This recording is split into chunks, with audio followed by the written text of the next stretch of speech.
बिस्मिल्लाहिर्रहमानिर्रहीम। मैं हूं मलिक सुफ़ियान और हम केमिस्ट्री मूवमेंट चैनल पर डिस्कस कर रहे हैं। ऑर्गेनिक केमिस्ट्री का चैप्टर है सेकंड चैप्टर स्पेक्ट्रोस्कोपी का। उसमें हमने कुछ वीडियोस बेसिक की और यूवी की हमने डिस्कस की थी। आईआर स्पेक्ट्रोस्कोपी हम डिस्कस कर रहे हैं।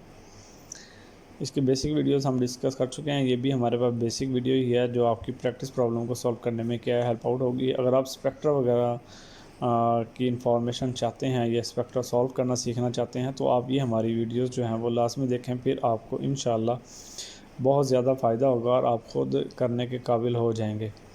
तो मैं बड़ी आसान ज़ुबान में और आसान लैंग्वेज में और शॉर्ट करके मैं आपको ये चीज़ें बता रहा हूँ। आपको इसको किसी भी नोटबुक के ऊपर आप नोट करके आप इसको लिख लें, आपको ये चीज़ें काम आएंगी। इतने आसान और वाज़ेह अल्फाज में आपको ये चीज़ें कहीं पर भी नहीं मिलेंगी।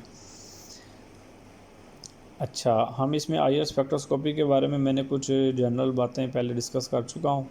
तो स्पेक्ट्रम में हमारे पास डिफरेंट काइंड्स की जो वाइब्रेशंस होती हैं, ये बैंड्स होते हैं जो शो होते हैं, हमें उसके बारे में एक्सप्लेनेशन या हमें उसके बारे में पता होना बहुत ज़रूरी है। तो जो आपके पास आईआर की जो वाइब्रेशंस होती हैं या उसके जो बैंड्स होते हैं वो डिफरेंट टाइप्स के होते हैं, जिसमें ये हमारे पास 6 टाइप्स की मैंने यहाँ पर जिक्र किए हैं। फंडामेंटल वाइब्रेशंस है, ओवरटोन बैंड्स हैं, ये वाइब्रेशंस हैं, कम्बिनेशन बैंड्स हैं, डिफरेंस वाइब्रेशंस हैं, फर्मी रेजोनेंस बैंड्स हैं, ये हॉट बैंड्स वाइब्रेशंस हैं। तो ये 6 टाइप की वाइब्रेशंस को हम वन बाय वन डिस्कस करेंगे। आपको मालूम होगा कि आईआर स्पेक्ट्रा में हमारे पास कुछ इस तरह की हम इसको स्पेक्ट्रा वगैरह ड्रॉ करते हैं, ये हमें स्पेक्ट्रा शो होते हैं। इसमें ये देखिएगा, ये डिफरेंट टाइप्स की वाइब्रेशन है, ये डिफरेंट टाइप्स की है, ये इंटेंसिटी के हिसाब से हमारे पास ये शार्प है, ये टाइनी है और ये ब्रॉड है। तो हम देखने वाले हैं कि वाइब्रेशन कितनी तरह की होती हैं और किस तरह से हम इसके बारे में इंफॉर्मेशन हासिल कर सकते हैं। फंडामेंटल वाइब्रेशंस हैं जो कि मैक्सिमम आपके पास ऑब्ज़र्व की जाती है, स्पेक्ट्रा वगैरह में मोस्टली मौजूद होती है। ये हाईली इंटेंस्ड मौजूद होती है, यानी कि हाईली इंटेंसिटी वाली मौजूद होती हैं ये वाइब्रेशंस।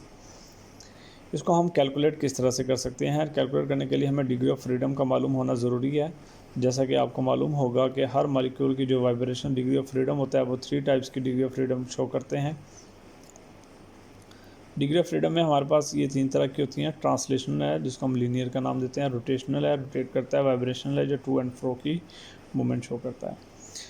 अच्छा, यहाँ पे देखिएगा, अगर आपके पास फंडामेंटल वाइब्रेशन के बारे में आपको कॉन्सेप्ट नहीं है तो ये देखिएगा, अगर आपके पास ग्राउंड स्टेट है और ये एक्साइटेड स्टेट की मौजूद है, V1 V2 V3 है, तो जब कोई भी इलेक्ट्रॉन जो है वो ग्राउंड स्टेट से फर्स्ट एक्साइटेड स्टेट में जाएगा तो इस दौरान में जो वाइब्रेशंस रिकॉर्ड होती है उसको हम लोग नाम देते हैं फंडामेंटल वाइब्रेशंस। फंडामेंटल वाइब्रेशन का याद रखिएगा, ground state to first excited state is called fundamental vibrations. आज हमने जो डिस्कस किया था कि आपके पास हर मॉलिक्यूल 3 टाइप्स की जो है वो डिग्री ऑफ फ्रीडम शो करता है, ट्रांसलेशनल, रोटेशनल और वाइब्रेशनल है। अब हम देखेंगे कि अगर आपके पास कोई मॉलिक्यूल है लीनियर का तो उसकी रोटेशनल जो मौजूद है मूवमेंट या फ्रीडम जो है वो किस तरह से होगी। हम सपोज करते हैं ए बी और ये लीनियर है और ये आपके पास एक्स एक्सिस है, ये वाई एक्सिस है और ये जी एक्सिस है। तो आपको मालूम है ये चूँकि ये पहले से एक्स एक्सिस पे मौजूद है तो इसको रोटेट करने के लिए वाई और जी 2 तरह की ही रोटेशनल पॉसिबल है, क्योंकि एक पे तो वो खुद मौजूद है। तो इसलिए लीनियर जो है वो 2 टाइप्स की rotational degree of freedom show करेगा। इसी तरह देखिएगा, हमारे पास अगर नॉन लीनियर है, बी है, ये ए है, ये बेंडिंग फॉर्म में मौजूद है, ये आपके पास एक्स है, ये वाई है और ये जी की इसकी जो है ना वो डायरेक्शन है। तो आपके पास ये अब ये चूँकि आपको मालूम है ये किसी डायरेक्शन में ख़ास में नहीं पाया जाता, इसलिए ये क्या मूव करेगा, 3 टाइप्स की मूवमेंट शो कर सकता है, 3 टाइप की रोटेशनल। तो नॉन लीनियर की 3 टाइप्स की रोटेशनल डिग्री ऑफ फ्रीडम होगी। तो हम इसका फार्मूला हम ड्रॉ कर सकते हैं। फंडामेंटल वाइब्रेशन में हम पढ़ सकते हैं 3n आ जाएगा, हर मॉलिक्यूल ये शो करता है, माइनस अगर लीनियर है तो वो आपके पास रोटेशन और ट्रांसलेशन जो शो कर रहा है वो आपने देखा, ट्रांसलेशनल जो है वो 3 टाइप्स की कर रहा है और रोटेशनल जो है वो कितनी टाइप की कर रहा है, वो 2। यानी कि ट्रांसलेशन जो है वो हर मॉलिक्यूल करेगा 3 ही करेगा, रोटेशनल चेक करेंगे वो कितनी करेगा, वो 2 टाइप्स की करेगा। तो हम 3 + 2 प्लस करेंगे तो आपके पास जो आंसर आएगा वो 3n - 5 आएगा और ये हमारे पास लीनियर के लिए मौजूद होगा, डिग्री ऑफ फ्रीडम। इसी तरह आप नॉन लीनियर के देखिएगा 3n माइनस रोटेशन और ट्रांसलेशन आपको देखा गया था, रोटेशन 3 टाइप्स की होती हैं, तो ट्रांसलेशन भी 3 है, तो प्लस करेंगे ये 6 हो जाएगा, इट्स मीन 3n माइनस 6। आइए हम कुछ एग्जांपल के ज़रिए से हम डिग्री ऑफ फ्रीडम निकालना सीखते हैं कि आपके पास कितनी तरह की वाइब्रेशन हो सकती हैं फंडामेंटल। आपके पास वाटर है, वाटर में आपके पास H2O है, आपको मालूम है ये एक नॉन लीनियर है, तो इसलिए जो फार्मूला लगेगा वो ये लगेगा 3n माइनस 6 है। n से मुराद होता है नंबर ऑफ़ आइटम्स कितने पाए जाते हैं। यहाँ पर देखिएगा 2 हाइड्रोजन है, 1 ऑक्सीजन है, तो ये प्लस करेंगे 3 × 3 माइनस 6, तो आपके पास जो आंसर आएगा 339, 9 माइनस 6 क्या आ जाएगा 3 फंडामेंटल वाइब्रेशन शो करेगा वाटर। इस तरह NH3 की फंडामेंटल वाइब्रेशन देखिएगा 3n माइनस 6 है, n में 4 आ जाएगा 3 4 माइनस 6, तो 12 माइनस 6 हो जाएगा 6, आपके पास क्या आ जाएगा आंसर। CO2 भी देखिएगा, सॉरी ये भी नॉन लीनियर है और ये हमारे पास क्या लीनियर है, लीनियर के लिए 3n माइनस 5 हो जाएगा, तो n में नंबर ऑफ मॉलिक्यूल देखिएगा कितने हैं 3 है, तो यहाँ पर 3 3 या 9, 9 माइनस 5 इज इक्वल टू 4। ठीक है, बेंजीन में देखिएगा C6H6 है, 3n माइनस, क्योंकि बेंजीन भी एक नॉन लीनियर है, 3n माइनस 6 हो जाएगा। n में आपको कार्बन मालूम है 12 है, 12 से मल्टीप्लाई करेंगे 3 से 3 36, 36 माइनस 6 कितना हो जाएगा आपका 30, तो 30 किस्म की फंडामेंटल वाइब्रेशन शो करेगा बेंजीन। आइए देखते हैं ओवरटोन क्या होता है। ओवरटोन कहते हैं अगर आपके पास ग्राउंड स्टेट से कोई हायर एक्साइटेड स्टेट में कोई वैल्यू जाती है थ्रू द V1, यानी कि आपके देखिएगा अगर आपके पास ग्राउंड स्टेट से फर्स्ट एक्साइटेड स्टेट में जाएगी तो ये फंडामेंटल वाइब्रेशन है। अगर आपके पास ग्राउंड स्टेट से वो चली जाती है हायर में, जैसे कि 3 में चली गई या 4 में चली गई है, तो जो हाई लेवल में जाएगी या 2 में जाएगी उसको हम लोग क्या नाम देते हैं ओवरटोन। सपोज़ करते हैं हमारे पास ये AV टाइप की वाइब्रेशन मौजूद होती हैं, जिसमें अगर हम इसको करेंगे तो ये आपके पास 2A 3A, तो आपके पास ये फर्स्ट ओवरटोन होगी, ये सेकंड ओवरटोन होगी, इसी तरह आपकी यानी कि जितनी टोन होगी वो हम उसको क्या कर देंगे नाम दे देंगे फर्स्ट सेकंड थर्ड और फोर्थ। इसी तरह B टाइप की जो वाइब्रेशंस होंगी वो 2B 3B के नाम से आएगी, तो ये इस तरह से ओवरऑल ऑनवर्ड चलेगी ओवरटोन, इसको भी हम इसी तरह का नाम देंगे। याद रखिएगा डिग्री ऑफ ओवरटोन यानी कि जितनी आपके पास ओवरटोन ज़्यादा होगी उसकी इंटेंसिटी क्या होगी उतनी ही क्या होगी कम हो जाएगी। ये एक मैंने शो किया है कि आपके पास 500 है, 1000 है, ये 15 है, आपके पास ये फंडामेंटल वाइब्रेशन है और आहिस्ता आहिस्ता आपके पास क्या हो रही है ये कम हो रही है। तो अगर आपके पास ओवरटोन है, जैसे ये फर्स्ट है, ये सेकंड है और ये थर्ड अगर आ जाती है, तो आप देखिएगा इंटेंसिटी क्या होती जाएगी कम होती जाएगी जैसे जैसे आपके पास ओवरटोन की डिग्री ऑफ फ्रीडम बढ़ता जाएगा। कम्बिनेशन और डिफरेंस बैंड का, तो कम्बिनेशन का आपको मालूम है कि A+B, इसको कम्बिनेशन का नाम दिया, डिफरेंस का मतलब है A-B बैंड। तो इसमें भी यही चक्कर है मैथ का, A-Y आपके पास सपोज कर लेते हैं इंडिविजुअल ट्रांजिशन है, तो A+Y और A+2Y और 2A+Y ये कम्बिनेशन आपके पास बैंड कहलाएंगे, कम्बिनेशन वेरिएशंस कहलाएंगी।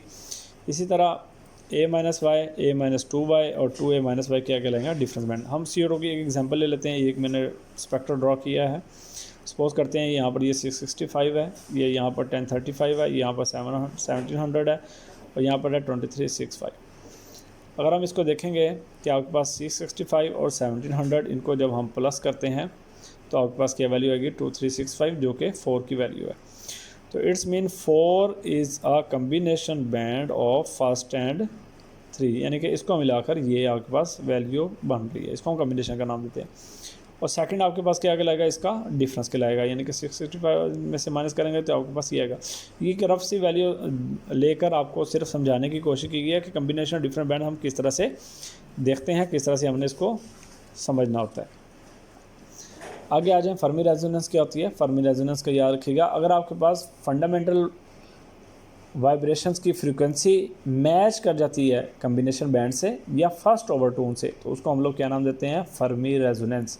तो एक एग्जांपल, तो ये CO2 के एग्जांपल में देखिएगा, आपको मालूम है CO2 एक लीनियर मॉलिक्यूल है, सिमेट्री स्ट्रेचिंग वाइब्रेशन इसकी होगी और आपको मालूम है कि IR के ऊपर ये एक इनएक्टिव की प्रॉपर्टी शो करता है कि ये इनएक्टिव होता है रेडिएशन में, लेकिन रमान में अगर हम देखते हैं तो ये 1343 की सेंटीमीटर पर क्या करता है वाइब्रेशन शो करता है। बेंडिंग वाइब्रेशन IR में शो होती है 667 पर सेंटीमीटर। अगर हम इसको 2A करें, 2 मल्टीप्लाई करें तो ये 334 सेंटीमीटर की वैल्यू बन जाएगी। अगर आप देखें कि ये वैल्यू जो है ना वो इसके करीब है, ये मैच कर रही है उसके करीब। तो आइए एक और एग्जांपल से मैं आपको समझाता हूँ थोड़ा सा, अगर आप इसको वैल्यूज़ को मज़ीद देखें। अगर हम ये ड्रा करते हैं ग्राफ वगैरह, तो इसमें आपके पास ये यहाँ पर एक मौजूद है, ये 665.7 वाली वैल्यू जो कि बेंडिंग वाइब्रेशन है IR में, और आपके पास मौजूद है 1285 और 1388 IR में ले लें या आरमान में ले लें। IR में हम डिस्कस करेंगे। तो देखना ये है कि इसकी 1 और ये हमारे पास 0.9 यानी कि इतना का डिफरेंस है। अगर आपके पास 1 और 0.9 का मैचिंग डिफरेंस हो, 1 और 1 का अगर मैचिंग आ रही है, तो that is called Fermi resonance. यानी कि अगर आपके पास दो वैल्यूज़ आपस में इस तरह से मैच कर रही हो कि उनमें 1 का मैचिंग हो रही हो, तो दैट इज़ फर्मी रेजोनेंस। ठीक है, यहाँ पर देखिएगा डबलेट हमारे पास एल्डिहाइड या कार्बोनाइल ग्रुप का शो करेगा, इसमें भी डबलेट है। डबलेट की वैल्यू जो होंगी वो एक दूसरे के करीब करीब होंगी, तो वो क्या कहलाएंगी? Fermi resonance. यहाँ पर ये कार्बोनाइल ग्रुप शो किया गया है, देखिएगा इसकी जो डबलेट फॉर्म है इसमें 750 और 740 है, एक दूसरे के करीब है, तो these are called Fermi resonance. यानी कि IR स्पेक्ट्रम में अगर दो वाइब्रेशन इस तरह की आपस में करीब हों कि उनकी आपस में मैचिंग हो रही हो, फंडामेंटल वाइब्रेशंस हो या कम्बिनेशन या फर्स्ट ओवरटोन हो, उनको आपने मैच हो रही हो, तो आपने उसको क्या करना है? चेक करना है, वो आपकी क्या कहलाएंगी? Fermi resonance. हॉट बैंड्स क्या होते हैं? आपको मालूम है कि आपके पास ये वाइब्रेशन मौजूद है, V0, V1, V2, V3 है। यहाँ पर ये 5 इलेक्ट्रॉन मौजूद हैं। अगर हम इसको टेम्परेचर देते हैं, हीटअप करते हैं, तो आपको मालूम है 3 में से 2 इलेक्ट्रॉन जो है ना वो मूव कर जाएंगे फर्स्ट में। अगर आपके पास फर्स्ट में से इलेक्ट्रॉन मूव करके हायर एनर्जी लेवल्स पर चले जाएं, V4 में चले जाएं या V3 में, या V2 से V3 में चले जाएं, तो ये जो हायर एनर्जी एक्साइटेड लेवल मौजूद होते हैं, इनको हम लोग क्या नाम देते हैं? Hot bands, hot vibrational modes. तो ये हमारे पास इसकी कुछ बेसिक टर्म्स हैं जो कि स्पेक्ट्रम में यूज़ होती हैं, बेसिक चीज़ें हैं जो आपको स्पेक्ट्रा के हवाले से आनी चाहिए, इसको मैंने डिस्कस कर दिया। उम्मीद है आपको पसंद आई होगी, आप लोग इसको ज़रूर नोट करें ताकि आपको जो है ना वो ज़्यादा से ज़्यादा आपको तैयार हो सके spectra. Thank you for watching. अल्लाह हाफिज़, टेक केयर।